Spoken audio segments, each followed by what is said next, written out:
نحمده ونستعينه ونستغفره ونعوذ بالله من شرور أنفسنا ومن سيئات أعمالنا. من يهده الله فلا مضل له ومن يضلل فلا هادي له، وأشهد أن لا إله إلا الله وحده لا شريك له، وأشهد أن محمدا عبده ورسوله.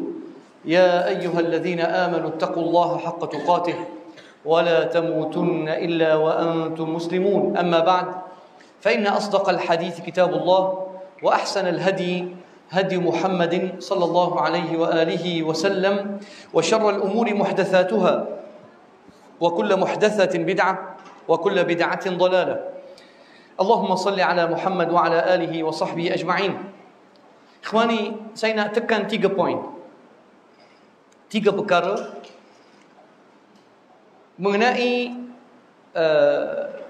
sikap Bani Israel dan sejarah Bani Israel dan kerosakan mereka yang berlaku dalam masyarakat kita. Yang pertama, saya ambil ayat 85 surah Al-Baqarah. InsyaAllah adik-adik pun masya-Allah hafal. Allah Subhanahu wa taala sebut, ثم أنتم هؤلاء تقتلون أنفسكم وتخرجون فريقا منكم من ديارهم تظاهرون عليهم بالإثم والعدوان وهو محرم وإن يأتوكم أسارى تفادوهم وهو محرم عليكم إخراجهم أفتؤمنون ببعض الكتاب وتكفرون ببعض فما جزاء من يفعل ذلك منكم إلا خزي يعني هنا فما جزاء من يفعل ذلك منكم إلا خزي في الحياة الدنيا ويوم القيامة يردون إلى أشد العذاب وما الله بغافل عما تعملون. Apa masalah Bani Israel kat situ?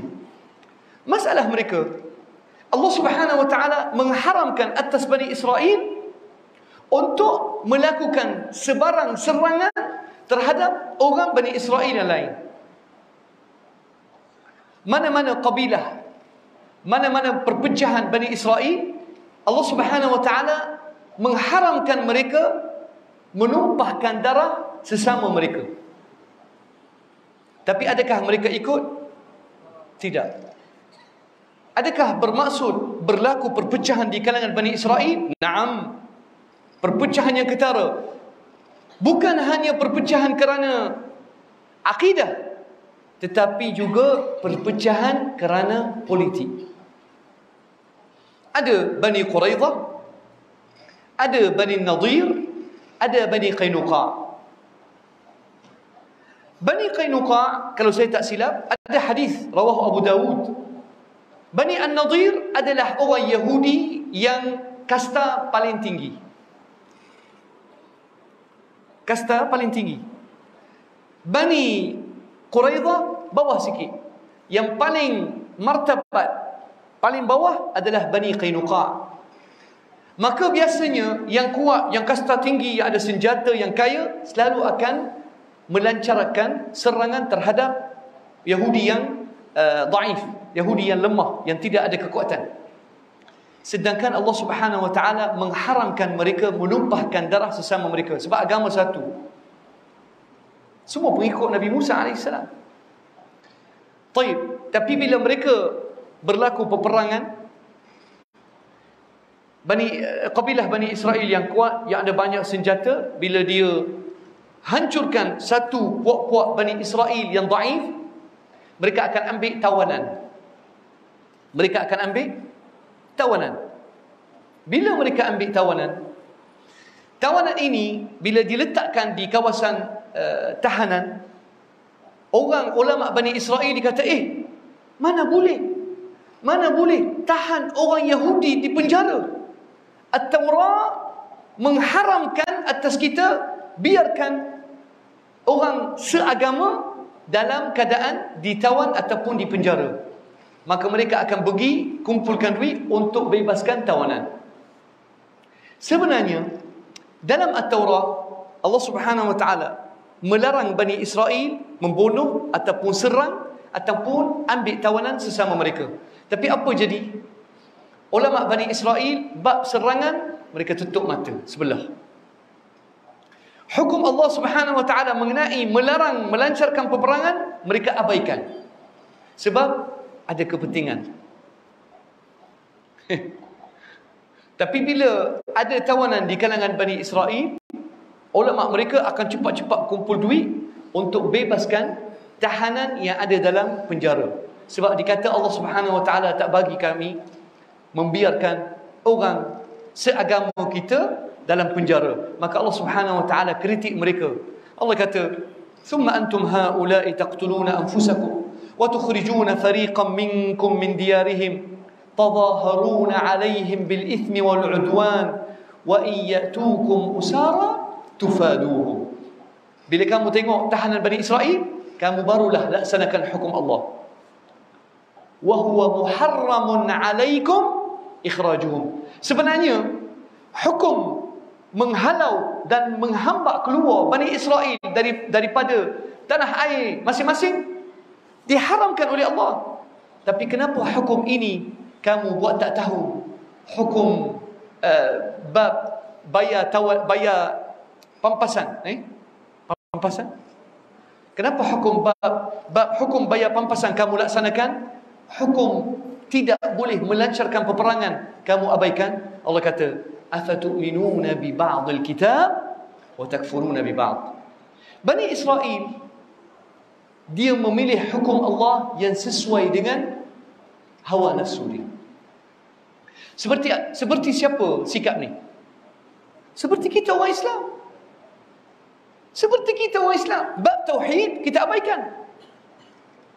Bab tauhid, bab menekan bahawasanya kalimah la ilaha illallah bermaksud tiada Tuhan selain Allah sebagai ma'bud. Tak boleh kita minta selain Allah, tak boleh kita hambakan diri kepada Allah. Syariat dan perundangan hanya datang daripada Allah. Tapi kenapa kita riba membenarkan? Riba haram ataupun halal? Haram. Adakah kita mengharamkan riba? Tidak. Tapi kita panggil diri kita orang Islam. Sedangkan riba berleluasa di bank. Insurans apa? Insurans hidup sampai mati, insurans masuk hospital kalau sakit. Manakah ulama Islam?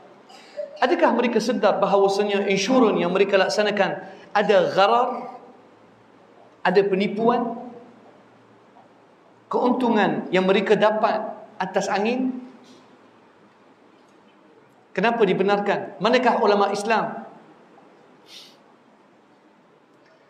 Ada pula pendapat dikata tak apa, kalau untuk pinjaman rumah pertama dihalalkan. Siapa kata halalkan? Ulama? Ya, yang dipanggil ulama. Sebab tu ikhwani, Sufyan al-Thawri rahimahullah kata apa? Al-Imam Sufyan al-Thawri qala, man fasada min ulama'ina fafihi shibhatun min ulama'il yahud. Ulama kami yang rosak, dia mirip kerosakan di kalangan ulama Bani Israel. Wa man fasada min ubadina fafihi shubhatun min ubadin nasara. Ahli ibadah, ahli zuhud yang rosak, yang buat bid'ah, merupai orang Kristian yang rosak. Ini satu poin. Poin yang kedua, saya tak nak panjang. Poin yang kedua,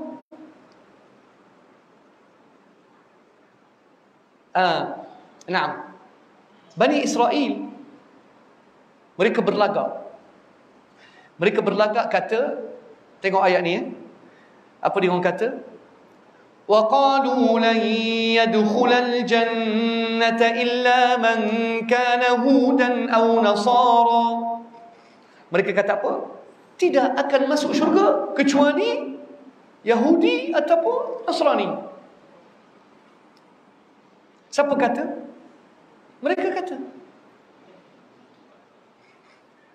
Allah Subhanahu wa taala jawab balik. Allah kata apa? Tilka amaniyuhum. Maksudnya itu, boleh jawab, itu kata-kata angan-angan mereka. Maksudnya, teman-teman rahmati Allah, kita boleh dakwa apa jua perkara kita boleh cakap, tapi mesti kena ada dalil. Sekarang ni tengok umat Islam, ada ustaz hak berat tu, Ustaz Muhaizat. Ustaz Muhaizat tu guru Kelantan. Ada orang kata dia nabi baru ni. La haula wala quwwata illa billah. Apa Muhaizat kata? Orang ni payah berat. Orang kita dah tak macam dulu. Makcik-makcik pun dah pandai tanya dalil. Dia marah. Dia marah kerana masyarakat Islam di Malaysia dah mula celik mata. Dia marah. Oh, tak boleh pergi dah. Lalu ni orang minta dalil. Memang mu tak suka dalil. Kerana sikap engkau macam ulama Bani Israel. Tahu tak ikhwani, Islam ni adalah Islam agama dalil. Islam kita, agama Islam terbina atas dalil. Tengok Allah kata apa? Wa qalu lan yadkhul, ayat 111, surah Al-Baqarah ayat 111. Wa qalu lan yadkhul al-jannata illa man kana hudan aw nasara. Ini dakwaan. Mereka kata hanya orang Yahudi dan Nasrani yang layak masuk syurga. Allah jawab, tilka amaniyuhum. Itu dakwaan kamu semata-mata, dakwaan saja. Qul hatu burhanakum. Mari bukti. Awak kata hanya Yahudi dan Nasrani masuk syurga.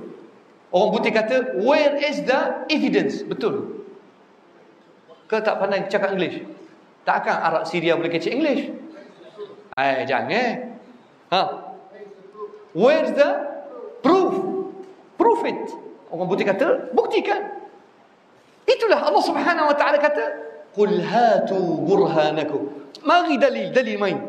Tiba-tiba Muhaizat kata, oh berat orang ni minta dalil semacam. Demo berat wahai Muhaizat. Demo berat. Sebab demo tak ngaji Quran. Kalau Quran mu tak ngaji wahai Muhaizat, engkau rujuk apa?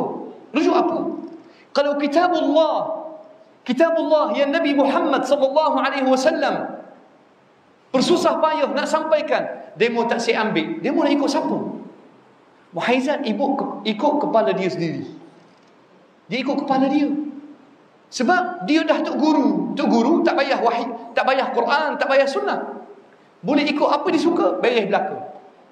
Ini sekarang ni ustaz-ustaz yang diminati. Ikhwani, Muhaizat kita tak boleh nak salahkan dia. Masyarakat, setengah masyarakat kita nak ustaz macam ni. Dia suka. Ni ulama singa aswaja. Singa aswaja. Allahu akbar. Masyarakat nak hok ngaruk, nak hok cerita ayat tubik daripada gambar. Nak cerita wali bunyai, wali bidah. Tok bidah ada wali tok bidah. Maksudnya bila wanita mengandung, bukan Allah Subhanahu wa taala yang memudahkan yukhrijul hayya minal mayyit wa yukhrijul mayyita minal hayy, bukan Allah. Wali tok bidah, wali tok jaga. Allah tak ada kuasa ikhwani. Hak ni semua kuasa wali. Allah Subhanahu wa taala jawab kepada puak-puak ini, qul law kana ma'ahu, ayat dalam surah Al-Isra, Allah Subhanahu wa taala kata, qul law kana ma'ahu alihatun kama yaqulun idzan labtaghaw ila dhil 'arsy sabila. Kalau katakan ada wali tok jaga, wali tok bidah, wali tujuh songkala tahulah. Banyak wali ni banyak, wali kutub. Kalau katakan ada wali-wali ini dia akan minta dengan siapa? Minta dengan Allah. Mereka percaya Allah. Tayyib, kalau wali minta dengan Allah, kenapa kita tak minta dengan Allah terus? Sebab tu Allah Subhanahu wa taala kata, qul law kana ma'ahu alihatun kama yaqulun idzal labtaghaw ila dzil 'arsy sabila subhanahu wa ta'ala amma yaquluna 'uluwan kabira. Kenapa tak ambil Al-Quran? Puak-puak ahli bid'ah ni kenapa tak rujuk Al-Quran? Sebab Al-Quran akan mematikan hujjah mereka. Al-Quran akan mematikan akidah songsang mereka. Sebab tu mereka tak suka Al-Quran. Dan inilah perangai Bani Israel. Sebab tu Allah Subhanahu wa taala, poin yang ketiga saya nak habiskan, kita pergi ke ayat wa qalatil yahud laysatin nasara ala syai' wa qalatin nasara laysatil yahud ala syai' wa hum yatluna al-kitab. Apa maksudnya? Orang Yahudi kata orang Kristian agama mereka rosak. Orang Kristian kata agama Yahudi pun rosak. Sedangkan Allah Subhanahu wa taala kata wahum yatluna alkitab. Dua-dua golongan ini ada kitab yang Allah Subhanahu wa taala turunkan. Sebenarnya kalau Yahudi dan Nasrani rujuk kepada kitab masing-masing, mereka tak akan pecah belah. Sebab Allah Subhanahu wa taala dah sebut dalam surah Al-Baqarah, قل من كان عدوا لجبريل فإنه نزله على قلبك بإذن الله مصدقا لما بين يديه. Al-Quran, Al-Injil, At-Taurat, isi kandungan dia sama sebelum diubah. Sebab tu Allah Subhanahu wa taala kata wahum yatluna al-kitab. Kenapa mereka pecah belah? Kerana tak rujuk kepada kitab yang Allah turunkan. كَذَلِكَ قَالَ الَّذِينَ لَا يَعْلَمُونَ مِثْلَ قَوْلِهِمْ. Begitu juga hujah-hujah dan kata orang yang tak ada ilmu. Maksudnya bila kita meninggalkan kitab Allah, bila kita meninggalkan sunnah Nabi Muhammad sallallahu alaihi wasallam, kita akan tergulung, kita akan menjadi di kalangan orang jahil. Sebab kita dah tinggalkan Quran, kita telah menepikan Quran, kita menepikan sunnah Rasulullah sallallahu alaihi wasallam. Bila kita tak ada wahyu, kita akan kembali kepada jahiliyah. Sekarang ni kita kembali kepada jahiliyah. Kenapa? Tak belajar Quran, tak faham Al-Quran, tidak pernah tadabbur. Wallahu a'lam. Inilah 3 poin yang saya nak sebut. Poin yang keempat, ayat yang paling indah ikhwani. Orang Yahudi dan Nasrani tak akan putus asa, tak akan serik untuk menyesatkan kita. Ayat mana tadi? Ayat 109. Tengok Allah kata apa? Allah kata wadda kathirun min ahli alkitab wadda kathirun min ahli alkitab law yaruddunakum min ba'di imanikum kuffara. Kenapa? Hasadan min 'indi anfusihim min ba'di ma tabayyana lahumul haqq. Aywa. Allah kata apa? Wadda, teringin. Oh, teringin sangat-sangat. Siapa? Wadda kathirun min ahli alkitab. Orang Yahudi dan Nasrani, mereka sedar ke tak kerosakan akidah mereka? Sedar. Mereka tahu agama mereka rosak. Tapi mereka tak nak Islam kekal dalam keadaan Islam yang solid. Mereka tak nak orang Islam kembali kepada Quran dan Sunnah. Maka mereka nak sesatkan kita. Bagaimana? Bagaimana mereka sesat? Nak sesatkan kita dengan ulama yang cari jawatan, ulama yang cari kepentingan, ulama yang sembunyikan kebenaran, ulama yang, minta maaf saya kata, ulama penjilat. Ulama penjilat dan pembodek pihak berkuasa. Sebab mereka ni nak sembunyikan hukum Allah demi jawatan dan duit. Wal'iyadu billah. Maka umat Islam akan rosak. Dan ingat, orang Yahudi dan Nasrani tak akan serik menyesatkan kita kerana hasadan min 'indi anfusihim. Mereka dengki tengok kita pegang Al-Quran, Al-Quran tidak diubah. Tengok, tadi saya silap, terus boleh tegur. Satu huruf, satu kalimah takdim. Apa saya silap tadi? Apa ayat tadi? فمن أظلم ممن ومن أظلم ممن منع مساجد الله أن يذكر فيها اسمه وسعى في خرابها أولئك ما كان لهم أن يدخلوها إلا خائفين لهم في الدنيا خزي. Apa saya silap? Lahum khizyun fi dunya. Tak boleh. Saya ubah, saya silap sikit, terus orang tegur. Sebab Quran kita tak akan Allah jaga. Tapi sebenarnya bukan hanya Quran Allah jaga Quran dan sunnah. Sebab tu mereka akan cuba sesatkan kita, tapi insya-Allah akan ada umat Islam yang tak akan tinggalkan Quran dan sunnah walaupun mereka sedikit. Qala Rasulullah sallallahu alaihi wasallam, la tazalu ta'ifatun min ummati zahirina 'alal haqq. Masih akan ada sekumpulan kecil daripada umat aku zahirina 'alal haqq, menegakkan kebenaran. La yadurruhum man khazalahum. Mereka tak akan peduli kalau satu dunia tidak menyebelahi mereka, ataupun kalau mereka tak ada sokongan daripada majoriti, mereka akan kekal menjaga agama Allah. Kata Imam Ahmad rahimahullah, in lam yakunu ashab al-hadith fala adri man hum. Kata Imam Ahmad, kalau mereka ni bukan ulama hadis, ahlu sunnah, aku tak tahu siapa lagi. Wallahu a'lam. Allahumma thabbitna ala dinik, Allahumma thabbitna ala al-Quran was sunnah, Allahumma ya muqallibal qulubi wal absar ثبت قلبنا على دينك. والحمد لله رب العالمين، وصلى الله وسلم على نبينا محمد وعلى آله وصحبه أجمعين، وتقبل الله منكم. السلام عليكم ورحمة الله.